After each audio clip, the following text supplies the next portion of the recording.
Hier, toute la communauté chrétienne, pour ne pas dire centrafricaine, était plongée dans le deuil, car des frères et des sœurs sont venus pour leur promesse, parce qu'ils ont rencontré la souffrance, les blessures, les morts.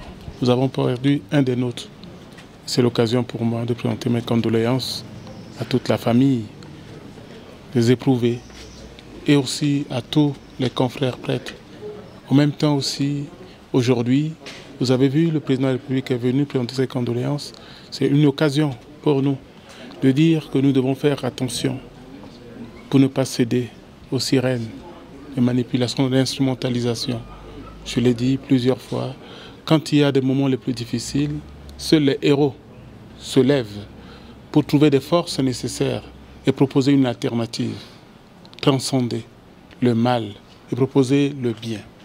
Et pour les croyants, Saint Paul le dit dans sa lettre aux Romains, chapitre 12, verset 21, « Sois vainqueur du mal par le bien ». Et nous devons vaincre en proposant le bien, c'est-à-dire l'amour, le pardon, la réconciliation. Que personne ne cède à la colère, aux représailles, ni à l'amalgame, ni à la confusion. Musulmans et chrétiens, nous sommes un seul peuple.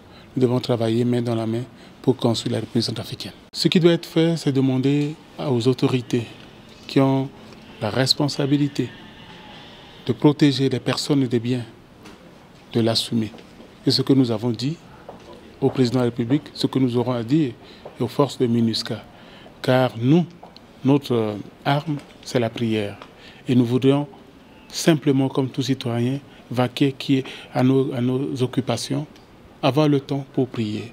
Donc voilà pourquoi je lance cet appel, pour que les uns et les autres assument leur rôle, afin que, dans ce qui arrive, justice soit rendue, que la vérité éclate.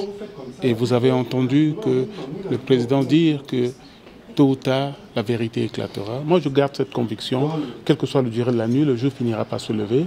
Et nous savons que le jour commence à poindre à l'horizon, puisque les gens vont maintenant avancer à découvert, et nous saurons qui aime la République centrafricaine et qui veut détruire ce pays. Est-ce que vous craignez la confessionnalisation de la situation? Je reviens d'une réunion en Autriche avec l'imam Kobine. Nous sommes sur la même longueur d'onde, que cette crise n'est pas confessionnelle.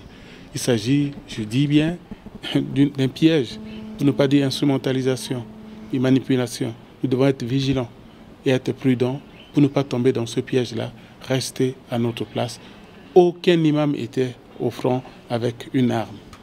Aucun prêtre avait une arme. Comment pourrez-vous me dire que c'est une confessionnalisation? Il y a des gens qui sont venus lancer des grenades, qui ont tiré.